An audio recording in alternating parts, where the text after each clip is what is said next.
Okay, so I'm going back to just quickly do a sort of review of what we've been going through in the last uh, two lessons. So this is the third session we're having, and we're using this book by Tim Hague, Introduction to Torah Living by Tim Hague, and in the first two sessions we covered chapter 1, who is a Jew, right? And then chapter 2 we did a brief overview of Judaism, and chapter 3 first century Judaism, and today we'll try and go through chapter 4, right? So the give me 1 second.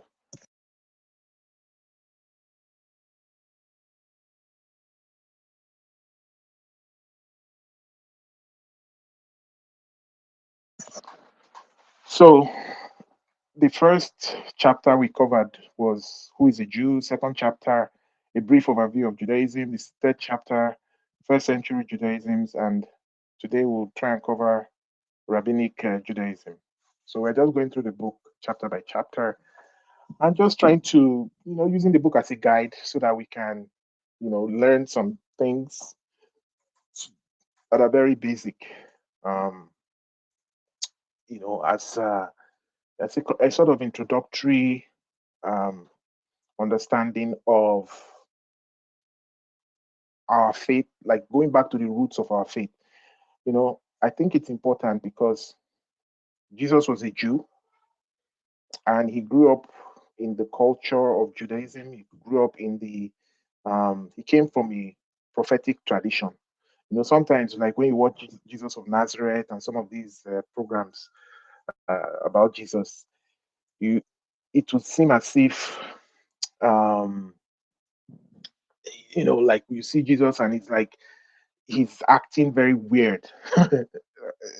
You've seen Jesus of Nazareth, right?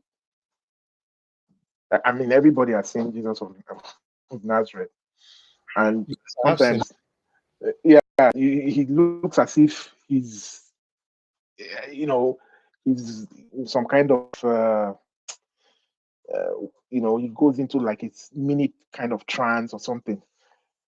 So, but Jesus did not. He came from a prophetic tradition. There were people. He had teachers. He grew up as a Jew in the land of Israel. So we're studying these things so that we can understand um, the roots of our faith. And there's something about, like in traditional Christianity, the emphasis is on having faith in Jesus, right? Another way to think of it is having the faith having faith in Jesus is one thing. Having the faith of Jesus is another thing, right? So we want to move beyond having faith in Jesus to having the faith of Jesus because we want to understand how did Jesus himself pray? How did he see the world? How like the greatest flattery, like they say, is imitation, right? If you have a child, nothing flatters you more or nothing gives you more joy than to see your child or your child growing up and imitating you, your good qualities, right?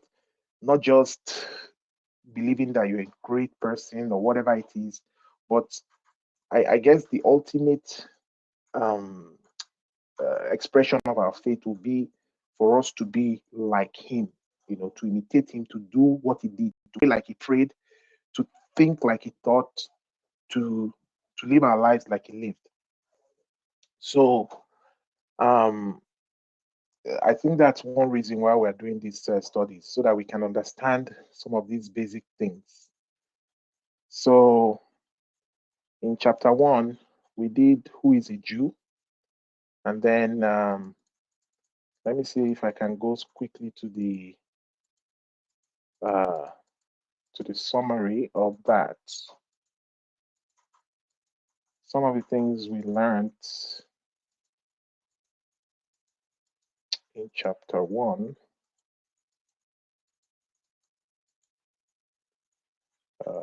Let's see here.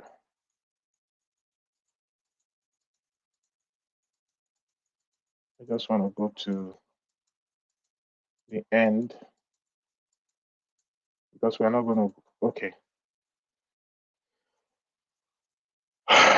So, one of the things I try to do at the end is to answer questions at the back as much as I can. So, if I quickly go through what we did the last time. So here it says discuss the physical as well as I'm trying to use these questions as a quick summary of what we learned the first time, the first lesson. So discuss the physical as well as the spiritual aspects of being Jewish. God speaks of Abraham's physical descendants when he gives the covenant promises in Genesis 12, verse 1 to 3. So the sages place a great deal of emphasis on physical lineage. Mishnah, in the Mishnah, it says that thy son by an Israelite woman is called thy son, but thy son by a heathen woman is not called thy son. You see, so I'm trying to discuss this question that discuss the physical as well as the spiritual aspects of being Jewish. It's in Judaism they take physical lineage very, very seriously. And here in the Mishnah, it's saying that your son by an Israelite woman is called your son, but your son by a heathen woman, like that's a non-Israelite woman, is not called your son. So they consider certain aspects of belief in God essential for one's Jewishness. This emphasis upon the belief in God forms the foundation for proselytism in the radical writings. One who has no physical lineage to Jewish blood, therefore, may convert or proselytize into Judaism, and by this conversion, gain all the status of the bloodline Jew, at least in theory. So in essence, being a Jew, in the physical sense, um, gives them a kind of status, and it gives the basis so that you could actually convert to becoming a Jew. So if your physical lineage is not Jewish, there's the there's that option of converting to become a Jew. So Jews take that very seriously. And what are the ramifications of being cut off from your people? According to the rabbis, though a place in the world to come is generally accredited to all Jews, those who deny the resurrection of the dead, the divine origin of the Torah, or who espouse Epicurean doctrine do not have a place in the world to come. So essentially, it's saying that uh, being cut off from your people. The Bible often talks about being cut off from your people. And the rabbis are saying that the only thing that will make you, fall into that category of people who are being cut off from the people of Israel is if you deny the resurrection of the dead. So the resurrection of the dead is a very fundamental belief in Pharisaic Judaism, especially. So, and the divine origin of the Torah. So, the belief in the divine origin of the Torah, that God gave the Torah to the children of Israel, is one very fundamental belief, because the Jews believe that when Moses wrote the Torah, he he was divinely inspired. He didn't add any of his uh, thoughts or any of his own character or personality, So the belief is that Moses just gave word to word. Um, he faithfully recorded everything that God spoke to him, right? So it's a very, very fundamental belief because you have to believe that it was God who spoke through Moses essentially. Moses was God's spokesman. And even in the Bible, it says that there was no prophet like unto Moses, right? He saw God face to face, right? So the the the um the Torah was relayed by God through Moses, and we believe, and in Judaism, the belief is that the Torah is 100% um, um, of divine origin, right?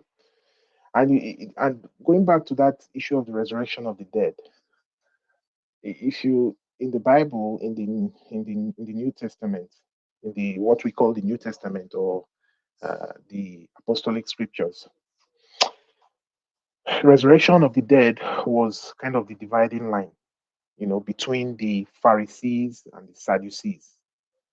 The Pharisees believed that the dead believed in the resurrection of the dead, right? But the Sadducees did not believe in the resurrection of the dead. You see, so if you really look at it, you see that the Pharisees were the first believers, because we believe in the resurrection of the dead, right? And the Pharisees were the first people to espouse belief in the resurrection. Are you with me? Yes, I am with you 100%. Feel free to interrupt anytime with any questions or any. Okay, Uh, I just my didn't want it to. I put yeah, my my mic my off. I didn't want goal to. my goal is to try and make this as interactive as possible. And if you Okay, have that's questions along the way, or any thoughts that come to your mind, or any comments, you can always butt in with all that. sure. Because the goal is not to finish the slide, um is for people to understand. I'm learning myself. These Okay. these sessions are an opportunity for me to try and get to understand some of these things better. So, as I was saying, the resurrection of the dead is very fundamental to our faith, and the Pharisees were the first believers. They were the first ones um, uh, to come up with that uh, understanding that the dead are raised, right? So every believer, because Pharisee has a bad name, right? In the modern world we live in today. But these Pharisees were the first believers, and resurrection of the dead was fundamental to their belief system. And anyone who didn't believe in the resurrection of the dead was seen as a heretic and seen as someone who can be cut off. That means not have a place in the world to come. So, uh, why is it never right to disregard the Jewishness of a person just because he or she has never confessed Yeshua to be the Messiah?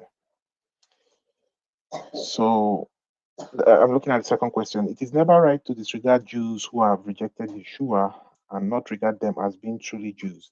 This, of course, is what fueled the anti Semitism of the early Christian church and continues to fuel it even in our day. The Nazis uh, were theologically trained to believe that they were doing God a favor by getting rid of the impostor Jews. We cannot read the heart of any individual, and we cannot therefore judge who will come to faith and who will not. For this reason, Paul refers to those of his fellow Jews who had rejected Yeshua in his time this way. Um, From the standpoint of the gospel, they are enemies for your sake, but from the standpoint of God's choice, they are beloved for the sake of the fathers. So it's never right to disregard the Jewishness of a person if they have never confessed Yeshua as Messiah, right? mm, Um, because that was what uh, fueled the anti-Semitism of the Holocaust and all that. mm. The mentality and the thinking of Christians at one time was that, oh, if you do not accept Jesus, you are going to hell. Therefore, you are not even, we can eliminate you right now. And that's a very wrong way Which to is why think. they were killing the Jews. Why the Nazis were That's why killing they the were, Jews. that's why the Nazis were killing the Jews because they dehumanized them. They said they are filthy Jews. I mean, Nazis were, in fact, Germans, yeah, they were Germans, but not just Germans, anyway. the, They- you know, it was a secular. It's more of a secular movement, right? But mm, somehow their ideology and their thinking was influenced by religious thinking, and that religious mm, thinking, in fact, it will surprise you to know that Martin Luther was one of the people that his writings and some of the things he said against the Jews was what fueled the anti-Semitism, which made the Nazis, some of the things he suggested, he said, burn their synagogues. And it was as a result of some of those wrong theology about the yeah. Jews that the Jews had, that the Nazis had this basis for their, um, for trying to eliminate the Jews. And Mm, even Christian crusaders, because the thinking was that, okay, accept Jesus or die. You know, if you don't accept Jesus as the Lord, that means um, you have been rejected by God, and therefore we might as well act as agents of God to eliminate the person, to eliminate the person. You see, so which that's is anti-Semitic absolutely wrong. thinking. At the end of the day, God has said, it's in the Bible, that all Israel will be saved. So all Israel will be saved is not to mean that every individual Jew, right? But there's a remnant. As a nation, they are the only nation that God has promised salvation as a nation, Mm, and that's why they will always be the Jewish nation. It's the only eternal nation, because it's the only nation that God specifically said, I will save you as a nation. You see, mm, so they have a special promise and a special place, right, in God's agenda. In fact, I can go as far as saying that God is not going to do anything on this earth without the Jewish nation, right? Anything he does on this earth, he does it through the Jewish nation. Because even as we just read, our faith, our faith is tied to the land, to the people, and to the faith of Israel. Like we read in the book of Jeremiah, even the new covenant is with the house of Israel and with the house of Judah. So everything God does or will do or communicate to this earth will be done through the nation of Israel and the people of Israel. He, when God gave that promise that you are a chosen generation, a royal priesthood, a holy nation, that was given primarily to the Jews. They are God's priests as a nation to the rest of the world. So that's one of the reasons we're studying this, to understand who is this nation, what is their role, where do we come in, what is our own role, you know, because that lack of understanding is what has fueled anti-Semitism. Like the prevailing teaching in the church is that the church has replaced Israel. God was dealing with the Jews, they sinned, and then he turned away. He created a new people called the church, and now his focus is on the church. He has kind of moved his focus away from the Jewish people. But that's all anti Semitic theology. God never abandoned his people because sometimes when I think of it, I'm like, what did the children of Israel do that made God turn away from them? That we, as believers in Yeshua or the church, quote and unquote, has not done. If God turned away from the from Israel and has created a new set of people that he's going to be dealing with, what stops him from turning away from us, right? From the church, quote and unquote. When I use the word church, I'm saying saying it in quotes. What stops him from turning from the church and turning to another people? In fact, that's what Islam says, right? According to Christianity, uh, God has moved on from the Jewish people and moved on to the church, right? And it's the Islam same comes along. ideology the Muslims are saying.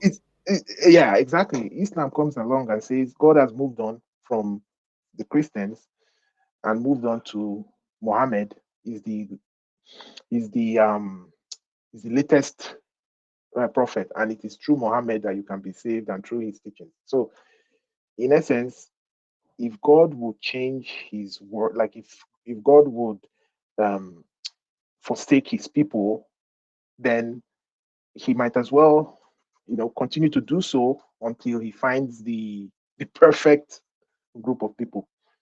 But we know from the scriptures that God will never change his word and he will never forsake his people. There are so many promises all over the scriptures where it says that he will never forsake his people. So I'm ending up spending a lot of time on these questions, but maybe I'll switch at some point and try and talk about the Rabbinic Judaism, chapter 4. So, what do you think is the root cause of anti Semitism? So, what do you think? Do you have any ideas? I think we've even talked about it. If I'm So, just thinking about it, I would say the, it's the wrong information.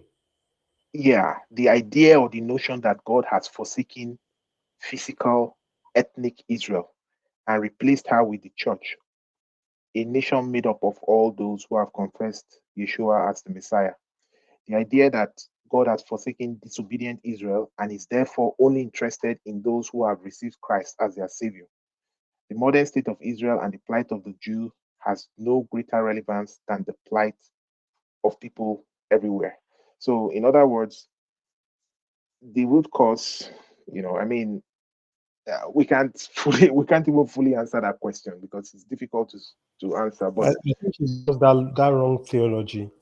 that wrong Uh, theology, that wrong wrong theology. And idea. I believe, if I may come in here, Mhm, I believe that it's a deliberate, that wrong theology has been sponsored over many generations, you know, to deliberately deceive people. mm, Because if you look at all through history, there have been several times in history where all sorts of movements, both in Christianity and Islam and mhm, otherwise, have come up with that idea or that theology. mhm. Wrong Yeah. theologies, long different. Even there are some Hindus that also believe that Hindus and Buddhists, or what do you have there? Mhm, All sorts of wrong theology, all mhm. sorts of things all over the place. But like you said, any Bible student will know that several times it's stated in the Bible that God will never forsake His chosen It's people. You know, exactly. so, so that that Exactly. that that wrong theology is something that has been deliberately sponsored to make a lot of people lose their get go the wrong route, Mhm. and it's the Yeah. basis for Islam and so many of all these other quote unquote religions. Yeah. Even in I mean, look. even in the secular Christianity too, there's a lot of wrong theology. Mhm. I mean, look at what we are facing in the world today. Hamas and all these people, Mhm. their goal is to eliminate Israel as a nation.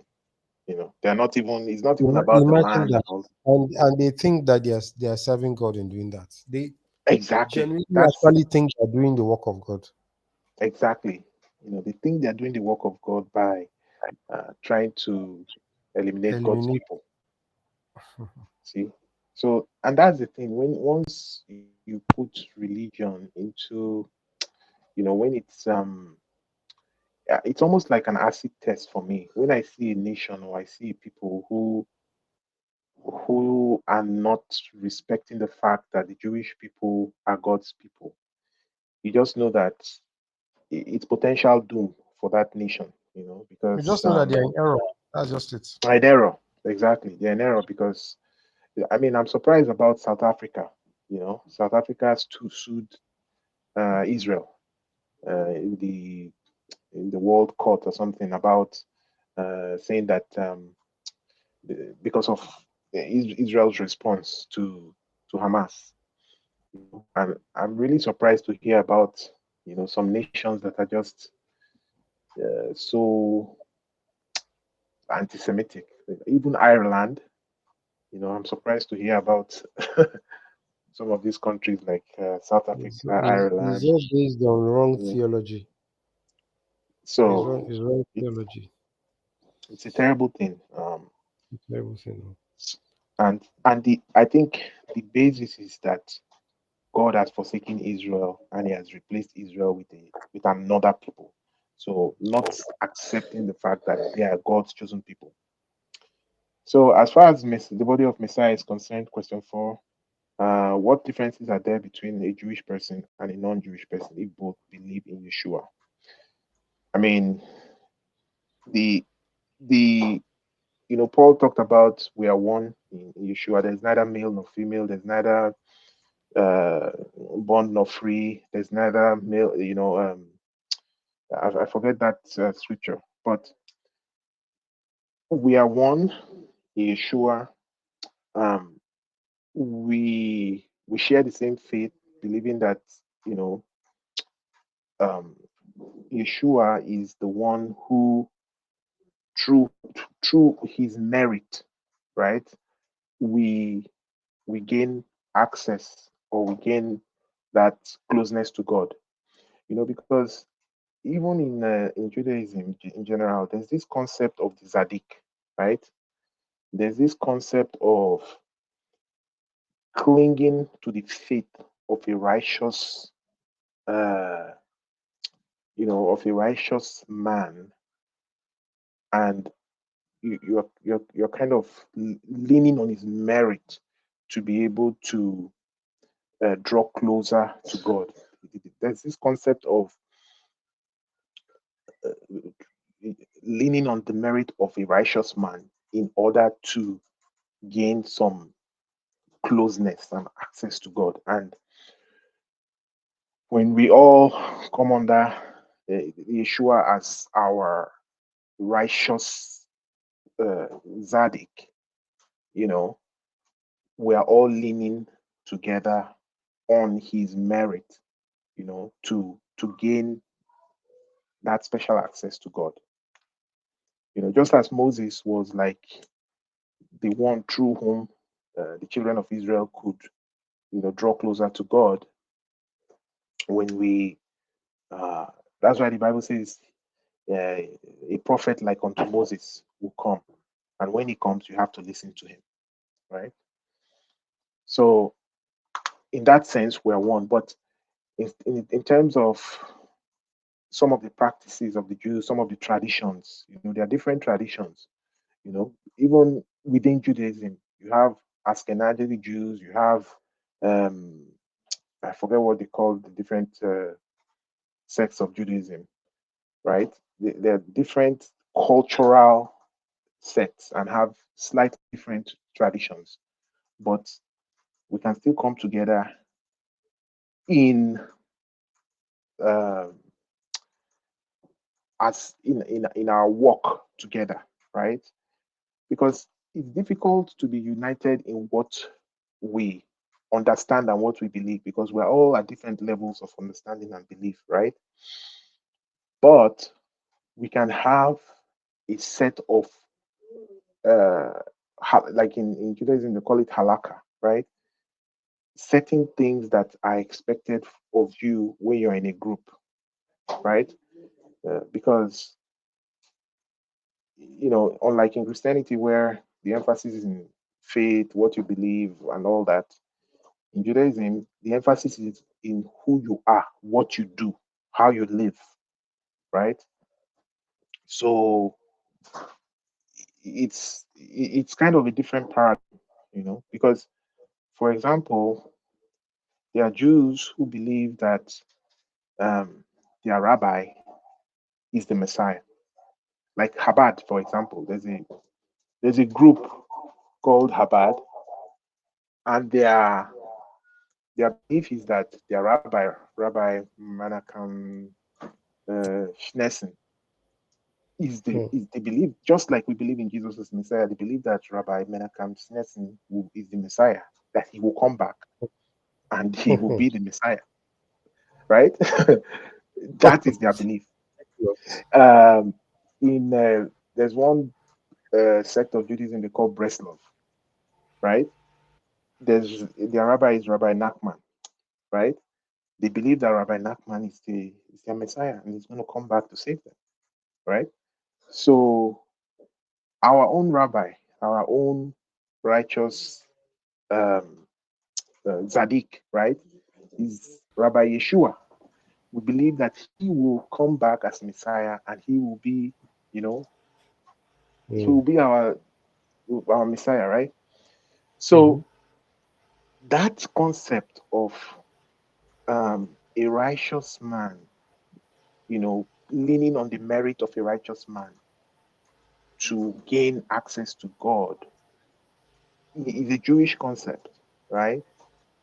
mhm, In that sense, when we come under the merit of Yeshua, it's like all of us believe in this one, just like as Abad believes in Menachem Schneesen. They all come, like, regardless of your status, whether you are rich, you are poor, you are male, you are female, whatever. If you are under Rabbi um, Menachem Schneesen, you all come together as one, right? mm, So that's how we all come together under Yeshua, right? Whom we mm, believe will fulfill the messianic prophecies.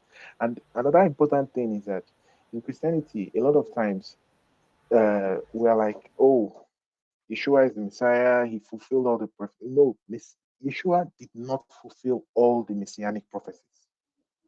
We believe that he will fulfill all the messianic prophecies on his return, because it's very clear in the Bible.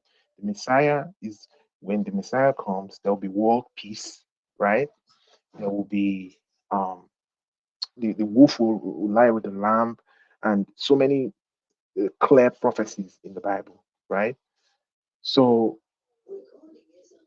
Messiah, Yeshua, has not fulfilled all the messianic prophecies, but we believe that's why we're believers. We believe that he will fulfill all the messianic prophecies when he comes back again.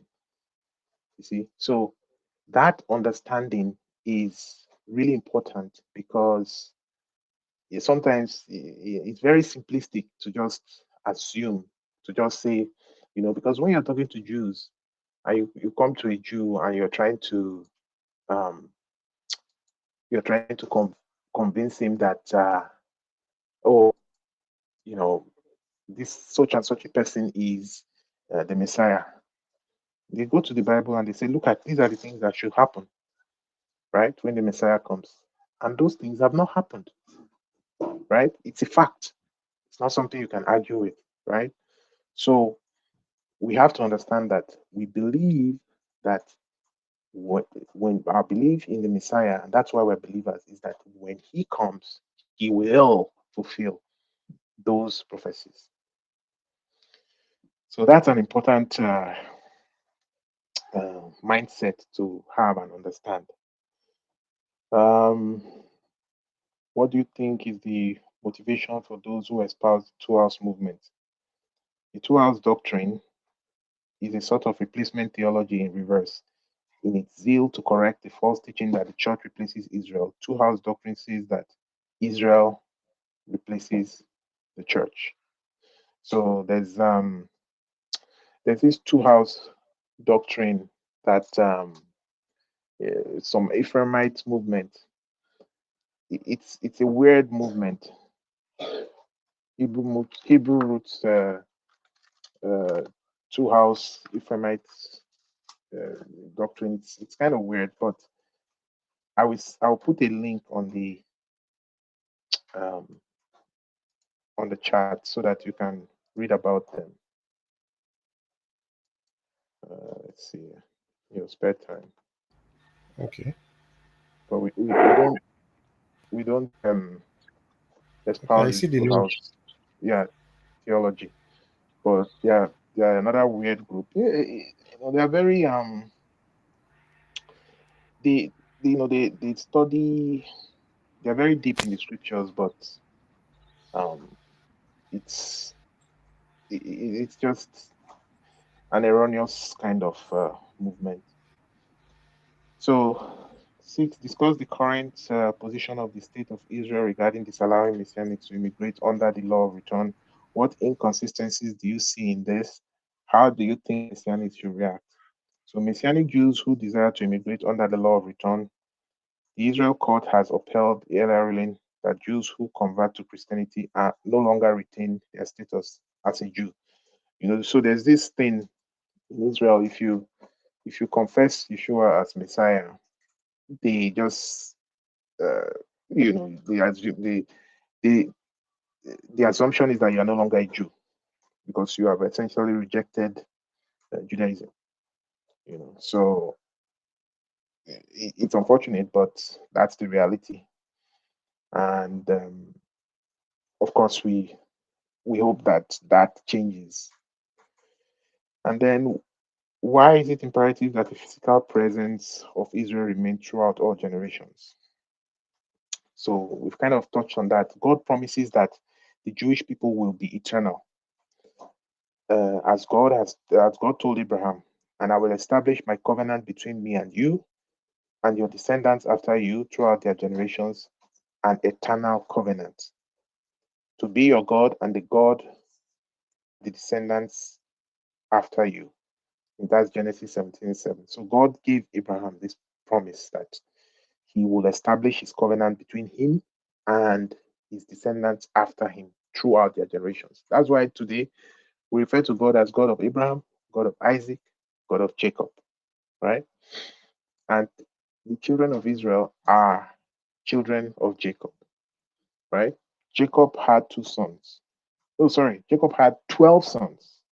And those are the 12 tribes. Those are the people who make up the 12 tribes of uh, the nation of Israel, right? So, and you can see it even as in the name of God that we refer to every day. He's the God of Abraham, Isaac, and Jacob. And Jacob had his name changed to Israel. So it's important to just thinking about it now. It's important that the physical presence of Israel remain throughout all generations, even to validate the integrity of God's name, because God's name is Jacob, God of Jacob. So if the children of Israel do not exist anymore, who is the God of? Because the God of Jacob is God of Israel, God of the people of Israel. So when God makes a promise, he keeps it. The Jewish people say during the Passover Seder, in every generation they rise to destroy us, but the Holy One, blessed be He, saves us from their hand. Right. So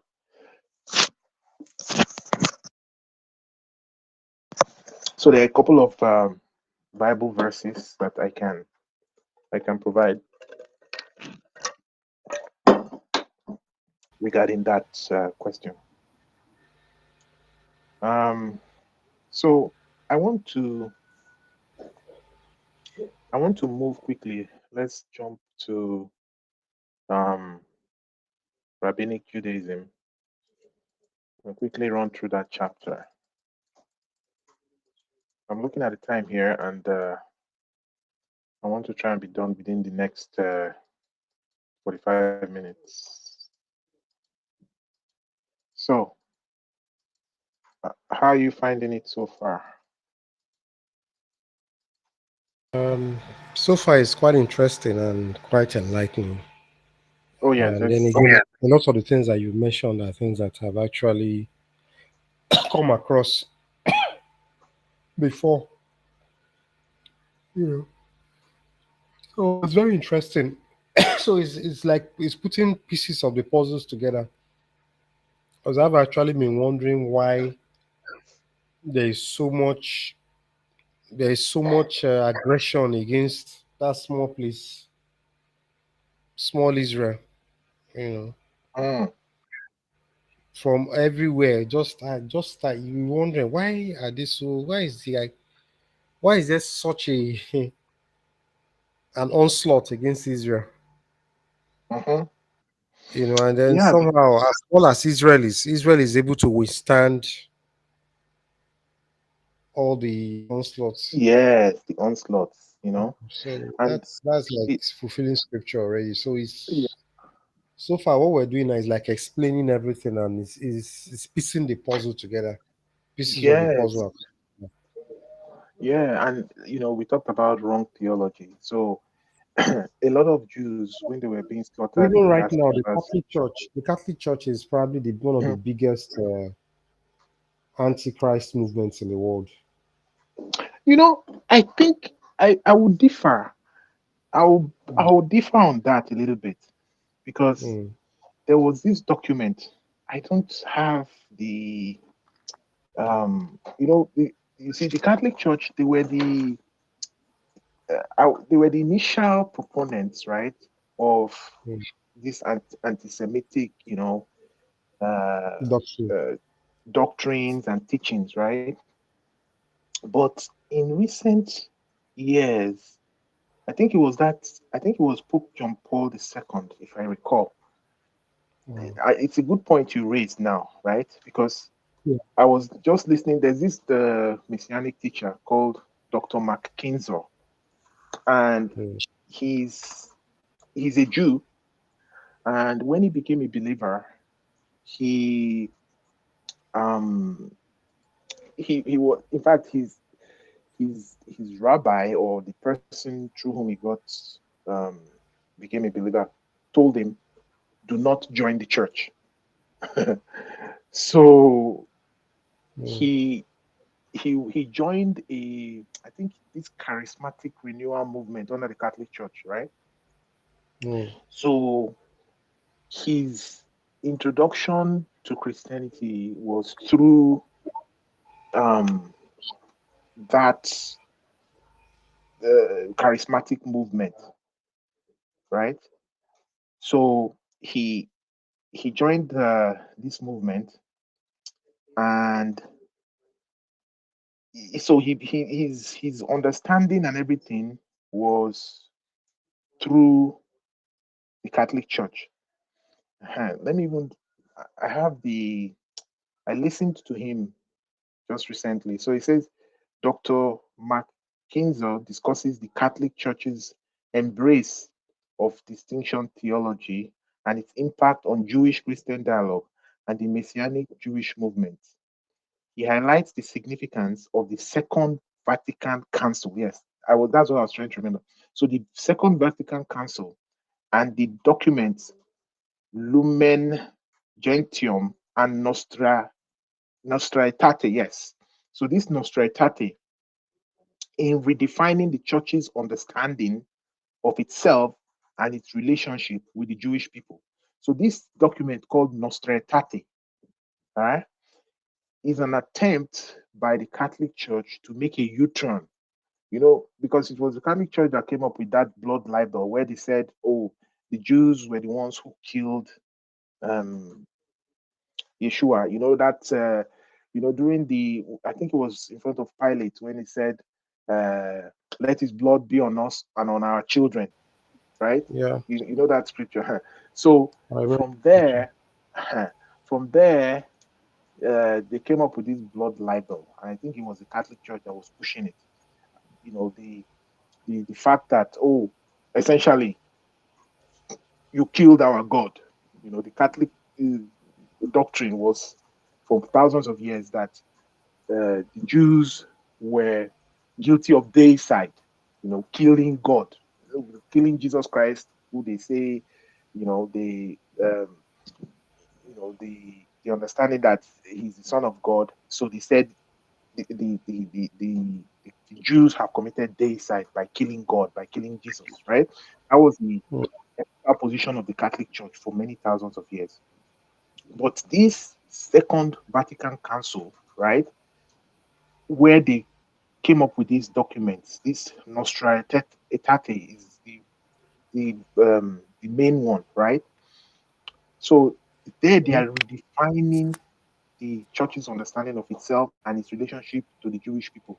So the Catholic Church's rejection of deicide, you see, that's what I was just talking about, and the recognition of the ongoing special relationship with the Jewish people have had a profound impact on on Christian theology and paved the way for further dialogue and understanding.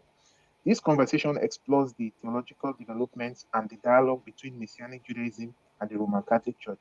It delves into the concept of Jesus as the living Torah and the connection between Yeshua and the Jewish people. The role of Cardinal Lustiger in emphasizing Jewish identity within the Catholic Church is highlighted.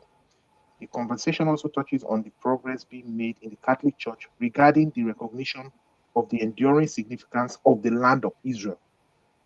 Overall, this dialogue is seen to be of historic significance and a promising trajectory for Catholic theology. See, so takeaways: the Second Vatican Council, prompted by the Holocaust, marked a significant. Give me 1 second. So I was talking about, because you mentioned something about the Catholic Church, and I digress to address that issue. So yes, the Catholic Church, um, over the millennia. In fact, all the Protestant churches, right, uh, are still, most of the doctrines that we teach Are borrowed from the Catholic are Church. borrowed from the Catholic Church. And a Jew typically sees Christianity as Catholicism, because Catholic Church is the mother of of the Protestant church, right? Like it's the mother of the Christian church, right? So even though even though um, Protestant churches, right, try to say that, oh, we've broken away from the Catholic Church, we are no longer, um, we have gone our own way. But I would venture to say that more than 50, 60, 70% of the belief system, the teachings in the Protestant church, you name it, Pentecostal, evangelical, or whatever, is still largely from the Catholic Church. So the essence of the this Nostra Aetate and all this Second Vatican Council and all that stuff is to change the stance of the Catholic Church, right? So they are working on it on that high level, policy level, and you know at the very high level. But before it filters down to the local congregation, it will take years, decades even. You understand? And a lot of the anti-Semitic teaching that originated from the Catholic Church has spread to the Christian Church as a whole, right? So even though the Catholic Church at the top is beginning to change direction and their attitude towards Jews, it hasn't filtered down yet. Are you with me? Okay. You see, so yes, you are right in the sense that the Catholic I, Church I has, personally, I don't trust the Catholic Church. yes, I I totally don't- get. I mean, even a Jew today would not trust the church in general, the Catholic Church especially, because they were the proponents, um they were the ones who came up with this anti-Semitic belief system, and they were the ones that really pushed it. But Hmm. in recent years, they are beginning to change direction, and it will take a long time. So let me quickly run through this chapter 4 and see how far we can go. So the term rabbinic Judaism is a bit misleading. As we have already seen, one cannot speak of Judaism in the first century, but rather Judaisms, right? In the same way that the first century supported many Judaisms, so it may be said that the multiplicity of views and halakha continued even into the rabbinic age. And the rabbinic age is the years following the destruction of the temple in 70 CE. Thus, to speak of rabbinic Judaism as a monolithic expression of the post-destruction Jewish community is technically inaccurate. Yet the term is nonetheless useful, for it describes the necessary changes which took place within the religious Jewish community after the temple was destroyed. Since the temple was in many ways the central focus of the nation's worship and service, its absence produced one of the greatest challenges for the continuation of Jewish worship and community. So the the temple was like the center of worship, right, for Hmm. the Jews. And when the temple was destroyed in 70 CE, um, adjustments needed to be made. After the destruction of the temple, the Sanhedrin relocated to the city of Yavne. Have you ever heard that term, Yavne? No, I'm not. Okay. So in 70 AD, when the temple was destroyed, um, the Sanhedrin, which is like the The 70 guards. elders, the Sanhedrin was like the supreme court of uh, uh, the Supreme Court of Jewish law. That Okay. I think that's how I can describe it. So the Sanhedrin was, you know, the interesting thing. Jesus had how many? He had 12 he had disciples. so he had he had three inner disciples, right? Hmm. He had the 12, right? Then not three. Then he had the 70. Okay. There was 70 disciples he also had. Yes. So that was essentially Jesus creating will I say, a rival Sanhedrin, right? Hmm. Kind of situation there because the Sanhedrin uh, was the Supreme Court of Jewish law. So what that means is that whenever there were matters that needed to be determined, for example, uh, like the story about the woman who was caught in adultery, right? Yeah. Yeah. When when the temple was standing, when the Sanhedrin was still in power, those kinds of cases, capital punishment, right? They would take the case to the Sanhedrin. So the Sanhedrin is the one that will do the investigation, just like in fact, the legal system is kind of framed from the Jewish legal system. The legal system we Hmm. have, the secular legal system we have today. I mean, they were the first organized society built on Torah that God that's the nation that God gave as a model to the world of how we Mm. should deal with even civil matters. Like if you read in the book of Exodus, all the laws and everything and property and all the kind of, all those details. The Bible gives that blueprint for nation building. You see it. Mm. So, like that woman caught in adultery, she will go to the um she'll be taken to the Sanhedrin. The Sanhedrin, they will do the loss because before a person could be killed, right?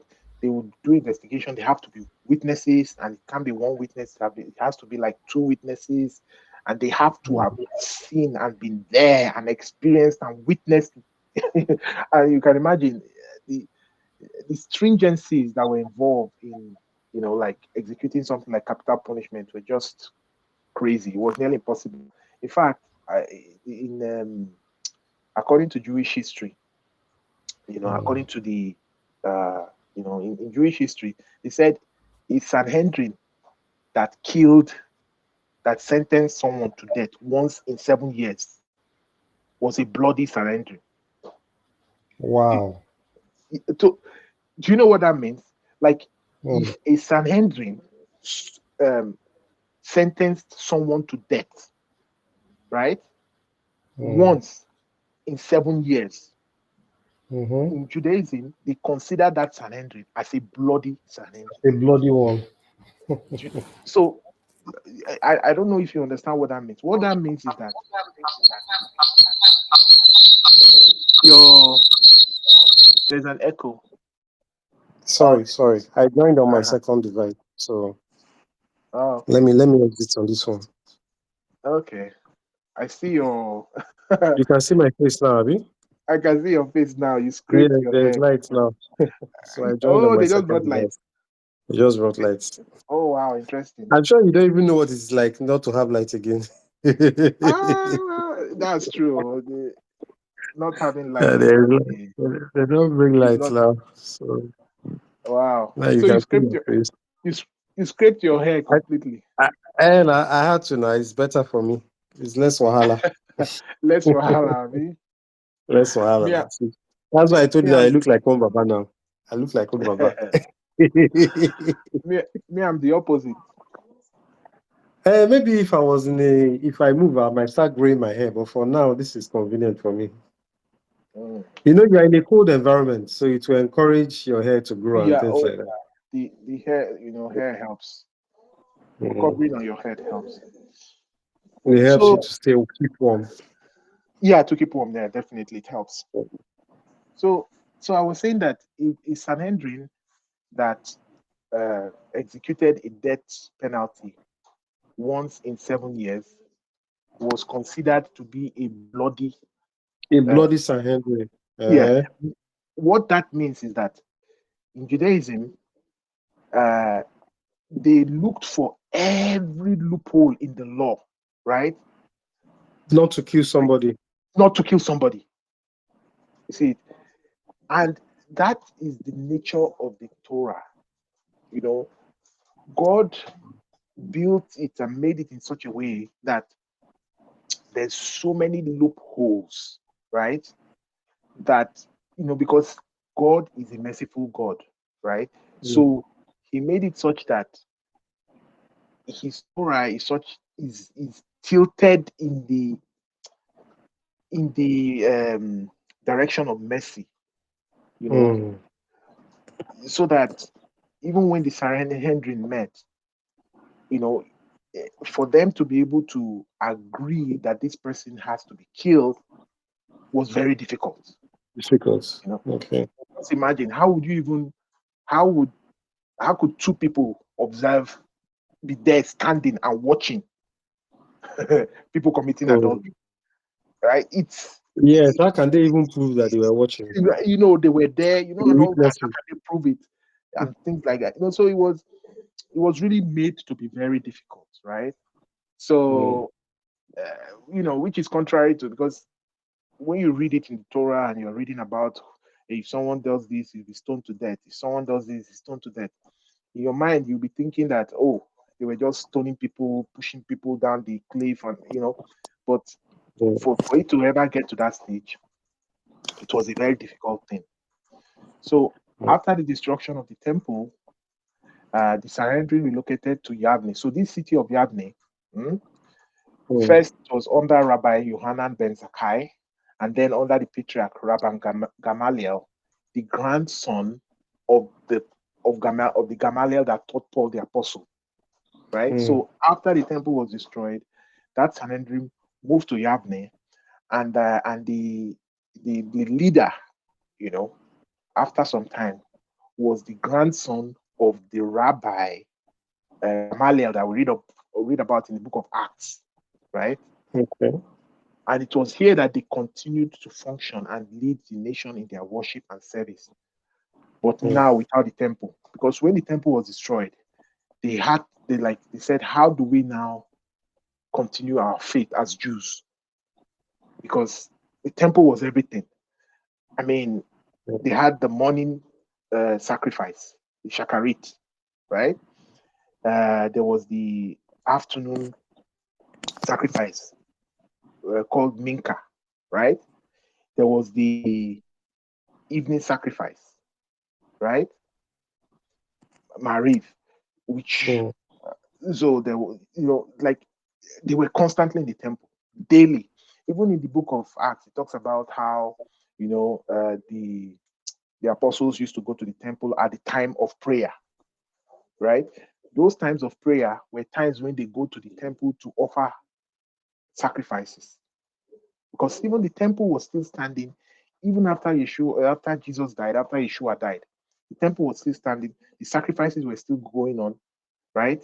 Because that's one misunderstanding and misconception that in traditional Christianity, where they're talking about, it's almost like, oh, Jesus died, the sacrifices did not stop. Paul the apostle offered sacrifice in the book of Acts. He had a vow, and then he was made to pay for other people who also had a vow. And all that payment and all that, what it involved was sacrifice.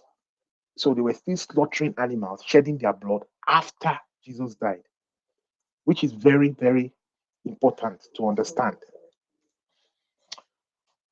So after the temple was destroyed, they went to Yavne, and they were trying to figure out, how do we survive now that the temple has been destroyed. And it was in connection with the temple that the year was calculated, right?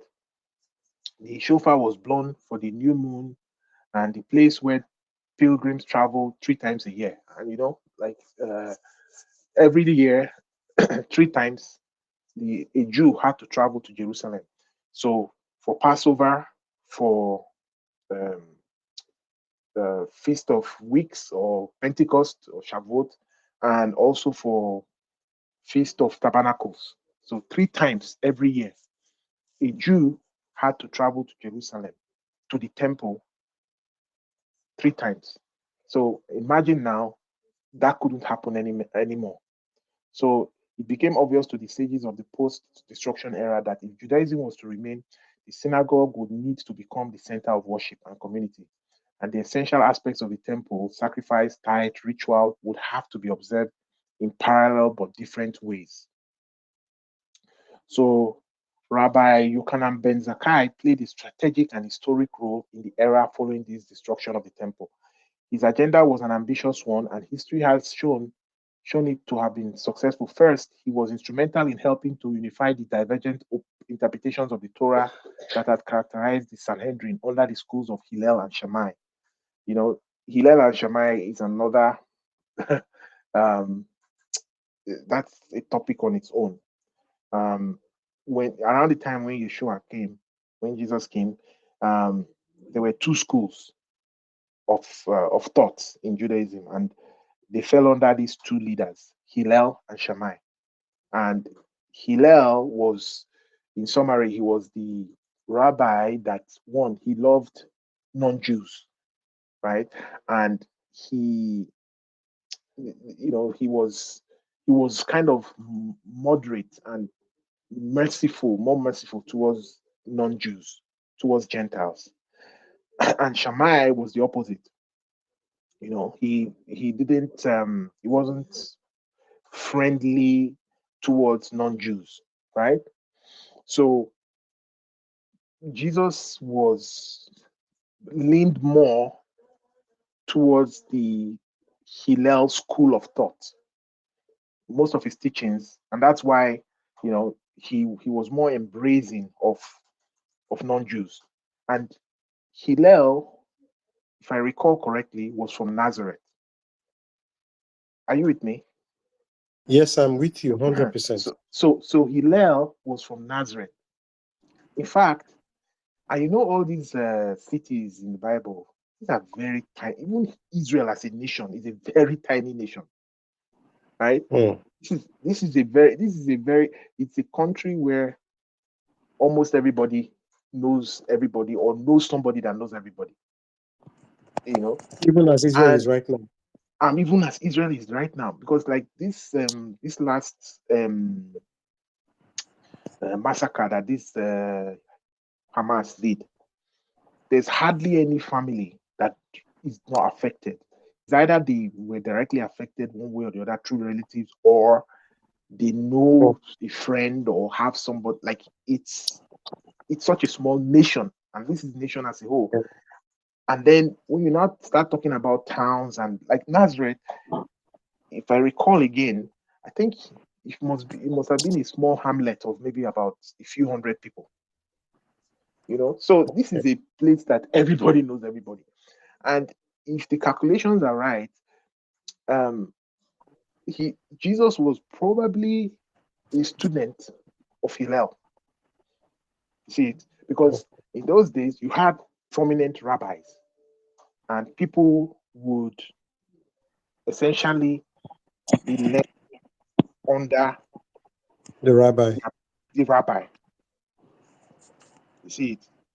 So it was, it was such that people, and a lot of these towns were very small towns. So chances are that Yeshua learned under this great, it's just like someone in Nigeria, and you probably nobody won't know if you're a Nigerian, or if you're a Lagosian, you live in Lagos, you know, going down to um the state level. I mean, there's nobody who lives in the state of Lagos that wouldn't know Redeemed or Deeper Life or one of the Yeah, prominent churches, church. right? Yeah. So, and this Hillel and Shemai, they were like the two Two most main people, and you either fell schools of into thought one school or the or or the the other. other. You see. So what this thing is, what this handout is saying is that one of the things they did at Yavne was that Hillel and Shammai, they were so divided, but they were able to somehow unify the two diverging opinions to come up with a kind of unified view of the Jewish um, Torah. rabbinic uh, Okay. belief system, right? Then, secondly, questions regarding which books should be received as scripture and which would not were answered by the Sanhedrin at Yavne. Because even at the time of Jesus, Jesus talked about the Torah, the prophets, and the writings, right? Mm-hmm. Mm-hmm. They were still, formulating the canon of scripture, right? So Mm-hmm. it was not finalized, because books like is it books like Songs of Solomon, even books of like I think Daniel, Ezekiel, some of these books, there were still some arguments. Should we include it, or should we not, and things like I that. So, think I think they removed some books like the so-called Book of Enoch so I mean, and the so-called sixth and is it sixth and seventh book of Moses or just the so-called so other books of Moses. Because Yeah. for instance, now I know that for sure that that so-called Book of Enoch was not Hmm. written by Enoch. Hmm. Yeah, there were a lot of books that were written under pseudonyms. Mm-hmm. So, so the at that, I believe at that conference, at Yabne, that was where they kind of refined all the books and kind of finalized the canon of scripture, right? So, and one interesting thing that you may not, I don't know if you knew, the way the Christian Bible, uh, Mm. the way the Christian Bible arranges the books of the Bible is different from the way it is arranged in the Jewish Bible. Are you aware of that? No, I am not. I'm hearing that for Oh, the first time. okay. So the last book of the Bible, for instance, is not Malachi. Okay. The last book of the Bible is Second Chronicles. Okay. So it's like we're not, and again, the in the Jewish Bible, um, of course, they don't have the New Testament, right? They don't have the Brit Hadashah, the Mm. Apostolic writings, right? Mm. So, Yeah. but the way the Bible, the Jewish Bible is arranged is totally different from the way um, the Bible is arranged in Christianity, right?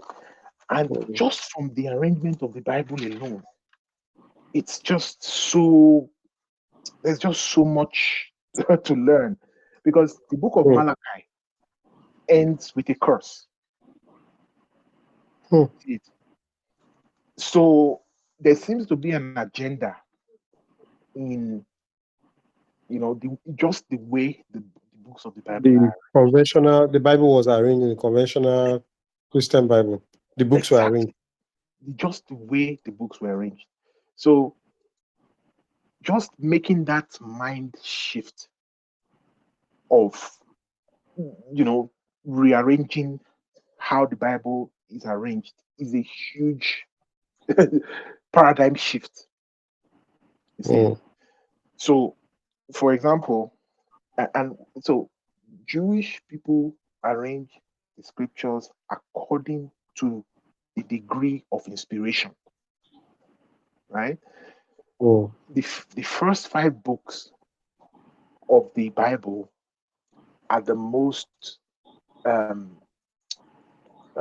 do I say it now? They have the highest degree of inspiration, right? Mm. Because the belief is that God spoke to Moses and Moses directly recorded God's words word for word without any um, modification, Yes, without any alteration. without any alteration, without any modification. So those first five books are the gold standard, right? So anything that comes after those first five books, right? Genesis, Exodus, Leviticus, Numbers, Deuteronomy.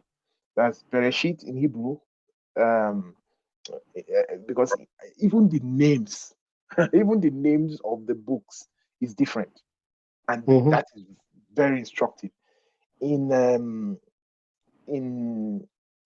English it says Genesis, but in Hebrew it's Bereshit, right? That's for Okay. Genesis. In Exodus is Shemot. So you call the book of Exodus Mm. because the children of Israel left Egypt, right? But in Hebrew, Shemot or Shemos means names.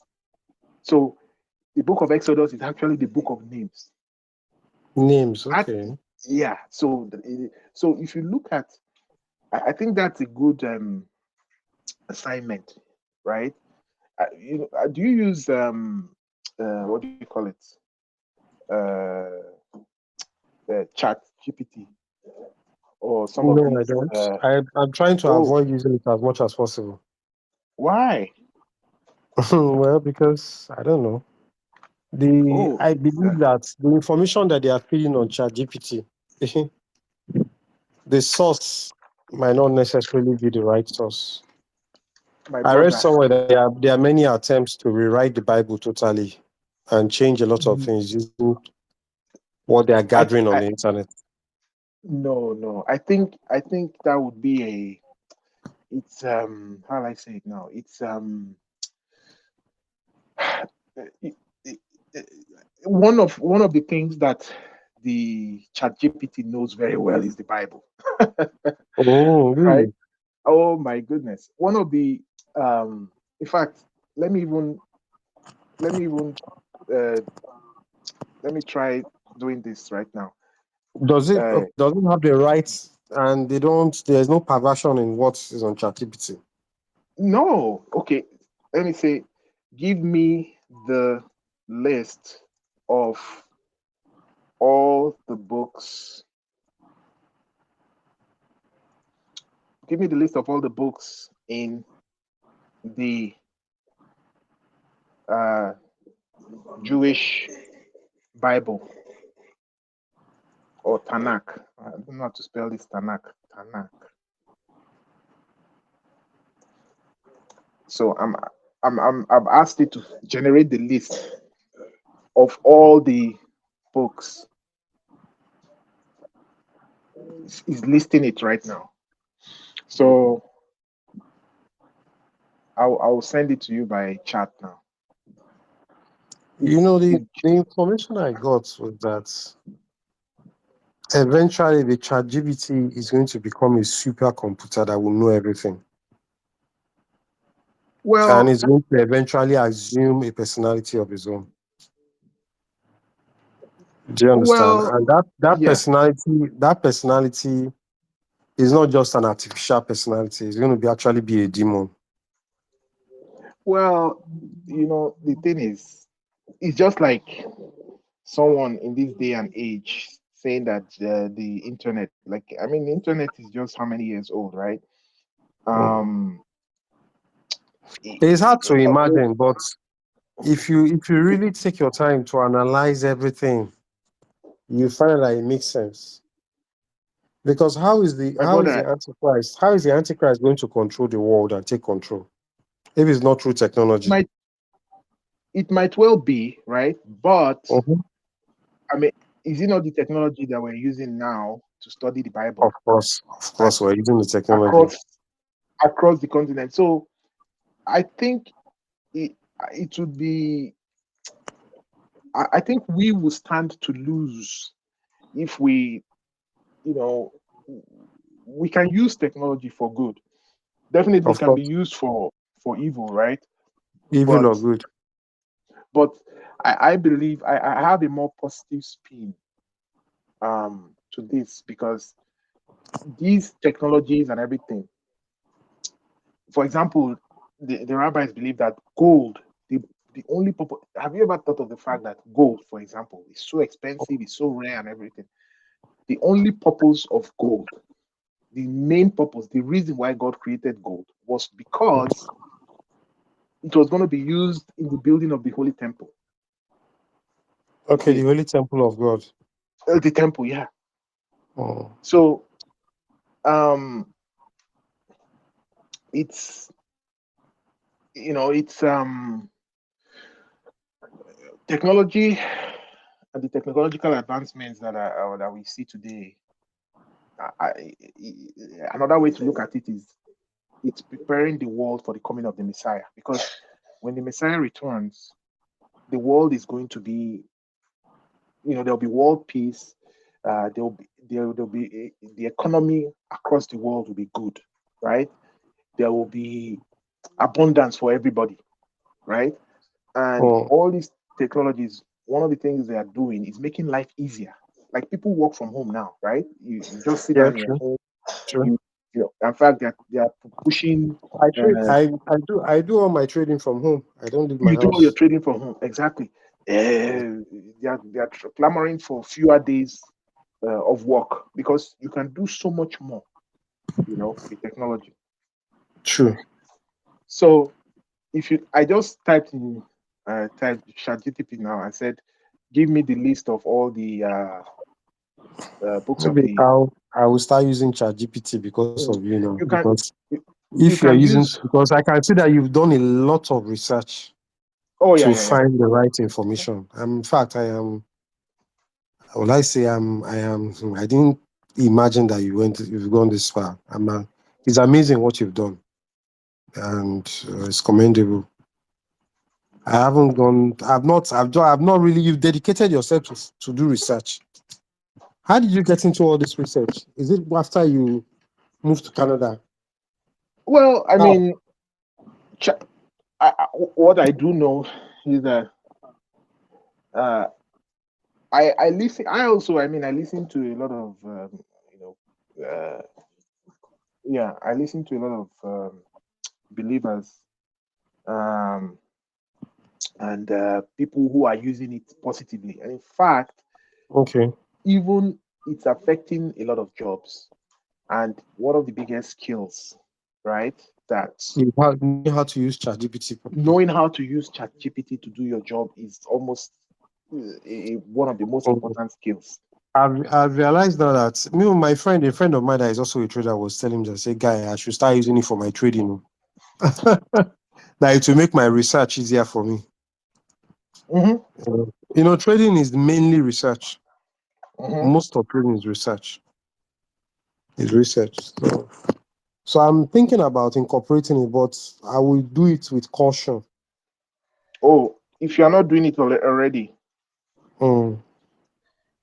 I will do if it, you're but not, I want to you do it should. with caution because I still believe strongly that the supercomputer eventually is going to be linked to the Antichrist, and Well, that will be the even if, vehicle of control of the world. yeah, give me 1 second. And that supercomputer is that chat GPT is going to evolve into that supercomputer. You know what I mean by supercomputer? The all-knowing Yes. and all-seeing, Yep. all-knowing and all-seeing. Look at it now. Everything correlates. All-knowing, all-seeing eye. Yeah. Yeah. I What think. does that remind you of? The Yeah. all-seeing eye. Yeah. But I think When I these say are. the all-seeing eye, what does that click to you? The Uh, all-seeing eye, the all-knowing, yeah, exactly. all-seeing It eye. got it knows all the information about you, knows where you are, like all those Yeah. location tracking and all. You The know what? third eye. Yeah, that is something that we should study as well, so that we Mm. can even understand what those things mean. Because, the traditional Christian belief about the Antichrist and all the tracking and all that, we might be off on that. Mm. We might be off because in as much as we these are some of the beliefs we have and we've had.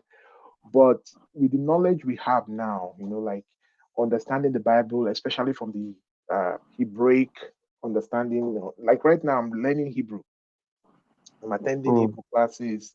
So a lot of those traditional beliefs and interpretations that we had of like the book of Revelation is not what, Actually, not true. not that it's not true, but it's a totally It's different not book when you okay understand it from the Hebrew context. from the Hebrew context. Exactly. So Okay, so in other words, the context that we were taught is wrong. totally wrong. That's what all these studies is all about. Do you can I say something? Have you ever thought of the fact that we were deliberately taught the wrong things? I want to believe like that could be true to some extent, but Yeah, it's very possible. I want to believe that, I want to give a benefit of doubt and say it's more out of Okay. ignorance than out of, and Deliberately giving the wrong information. yes, but there are Okay. certain aspects that I would say are probably deliberate, where you Mm. know, people realize that look, there's nothing in this thing, but they still want to take advantage of other people. Mhm. See, so a lot of it, um, I want to say it's out of ignorance, but Mm. um, I would say majority. is out of ignorance, but there's quite a bit that I would say is deliberate act to hide the truth. Mm. So before I leave, because I'll have to leave to go take my son to the airport, Okay. I just wanted to wrap up this thought. And we didn't really go very far with um the teaching on rabbinic Judaism because I had to go back to